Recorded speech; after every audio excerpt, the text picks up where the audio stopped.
This is Jeff Standridge, and this is the Innovation Junkies podcast. If you want to drastically improve your business, learn proven growth strategies, and generate sustained results for your organization, you've come to the right place. Welcome to the Innovation Junkies podcast.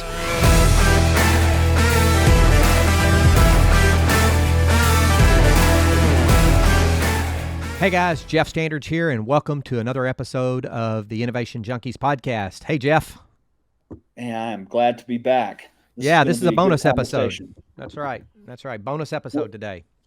Well, and how about I kick this off with a couple of thoughts? So, yeah, I'd love to. That'd be great. That are relevant, kind of relevant to what we talk about, but really relevant to what we see happening in the world. So some years back, Nassim Taleb wrote a book called The Black Swan, and it was the impact of what happens when highly improbable things actually manifest and occur. So he made the assertion that things like the dot-com bubble, the 9/11 attack, the 2008 financial reset, that those were black swan events, these sort of large, unexpected, unpredictable things that you couldn't necessarily foresee. And then all the adversity they caused and all the different things that came out of that, both good and bad, from innovation, societal change, and whatnot. And so things that you couldn't predict, they just happen because they just happen. Black swans. So exactly, black swan, big seismic changing type of things. And then there's another author named Michele Wucker that has written a book called The Gray Rhino, and her assertion is, we get that there's occasionally going to be these things that sneak up on you that couldn't have been foreseen, but are they really a black swan, or are they a gray rhino? And the gray rhino is something that's obvious. It's right in front of you. If you're in the Serengeti, or you're in Africa and you see a rhino, and there are few numbers of them, you can't miss them, right? They're gigantic. So her assertion is, how do you recognize and act on the obvious dangers we ignore?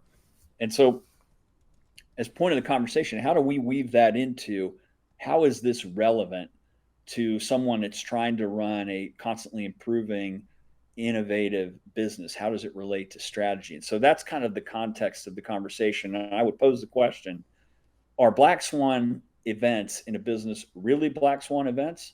Or do we have the blinders on, and are we ignoring the signals that we see? And you've run a number of businesses, you've been involved in a number of businesses. Think about your own experience, Jeff. What do you think? Are these things really black swan, or are they gray rhino? What about gray rhino, gray swans? I think it's probably maybe kind of a little bit of both, right? So I believe that we far too commonly and far too easily chalk things up to black swan events, when in reality, there's probably a middle ground between the two. It's kind of like he said, she said, and then there's the truth, and it's somewhere in between. I know that when I look back at some of the business failures that I have experienced, maybe I couldn't have predicted the failure that I actually experienced, but I could look back in retrospect and see some signs that it was coming, and that perhaps had I taken some action, I could have averted the disaster that I ultimately experienced. Mm-hmm. Yeah, I mean, exactly. And to put another, this is one that was very visible in the early days of the war in Afghanistan. It was Donald Rumsfeld said, well, there's known knowns, there's known unknowns, and there's unknown unknowns. Yeah. And it's easy for us to at times chalk up to, well, who could have ever anticipated that? Who could have known? A good example, there was, and I don't have the reference directly off the top of my head, but there was a guy that made over $1 billion shorting the financial bubble because he could see what was going to happen with mortgage-backed securities and with credit default swaps and all this other kind of contrived financial engineering that was built around the basis of something that wasn't creditworthy at its core. And so he began to short all of that stuff and made a ton of money. So for him, it was definitely a gray rhino that was coming, not a black swan. You wonder at times, is it willful ignorance when we get to that point, or is it we don't want to believe that there's a contrarian view or something happening? I'd just be wondering about your thoughts on that. Or you said it's somewhere in between, but Well, talk about what leaders can do to unwind some of well, that. well, and before we do that, talk a little bit about the mortgage crisis of several years ago is the student loan crisis of today. And what did Yep. we learn during the mortgage crisis that could be applied to the pending student loan crisis that we have today? Yeah, and the other thing that I think to add some perspective is there was a set of a confluence of factors that Hmm. led to that financial crisis that had at their original history something that was well intended from 35 years before, where it was this idea the Community Reinvestment Act was intended to make sure that people who had typically been denied mortgages had a greater chance of getting a mortgage. Well, that was very well intended, but it led to some things that led to pathological behavior where Hmm. people there was no checking of credit qualification at all, and so speculators and people were using that to kind of build something out of this sort of house of cards. So it was this cascading of factors that came together. And so redirect the question again. I may Yeah. have gotten a little too far off in the weeds there. Well, no, I was just comparing. You talked about the mortgage crisis. I was comparing it to maybe we have Oh, student loan. a gray rhino going on right now around student So, loans.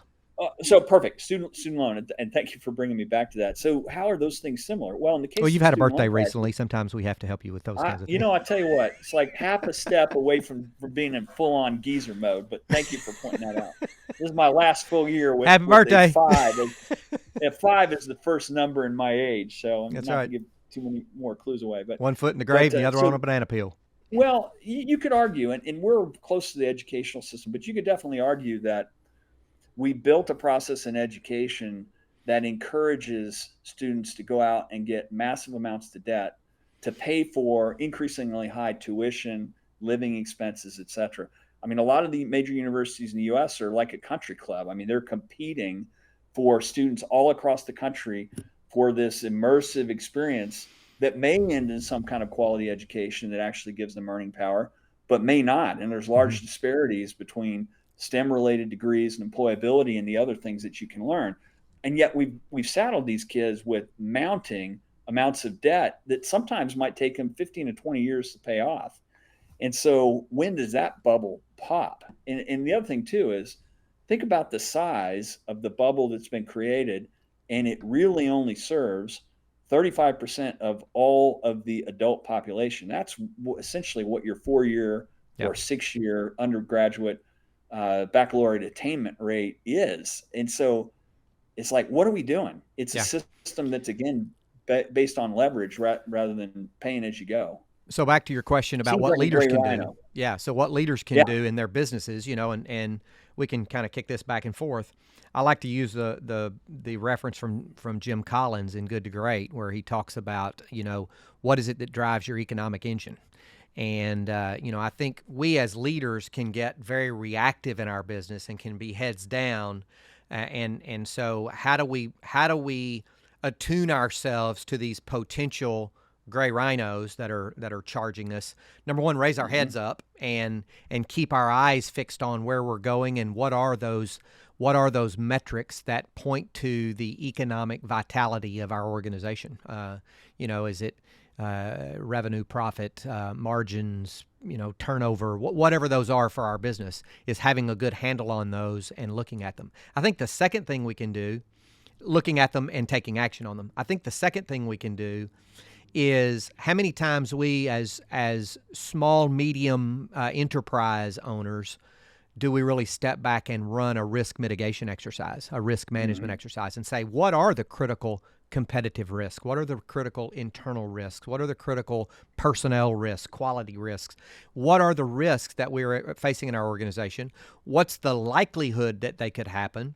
And if they happen, what's the potential effect, right? Yeah. Likelihood, the likelihood is only one measure.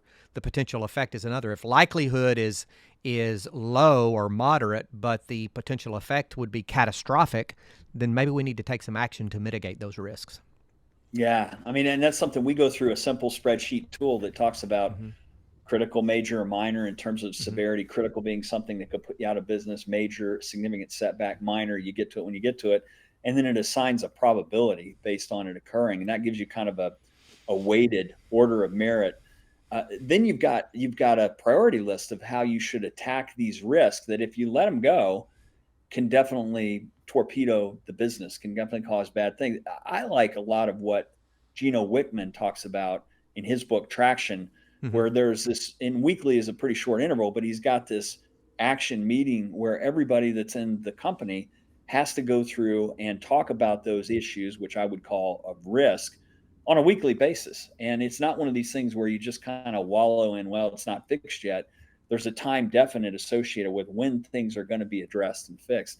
I think that kind of discipline allows all of these gray rhino issues not to become the blind spot black swans if you're disciplined about how you go about it. Very good. Today we're talking in our bonus episode about black swans and gray rhinos. We encourage you to check out the references that we've linked in the show notes. And with that, that'll wrap another episode of the Innovation Junkies podcast. Thank you for joining.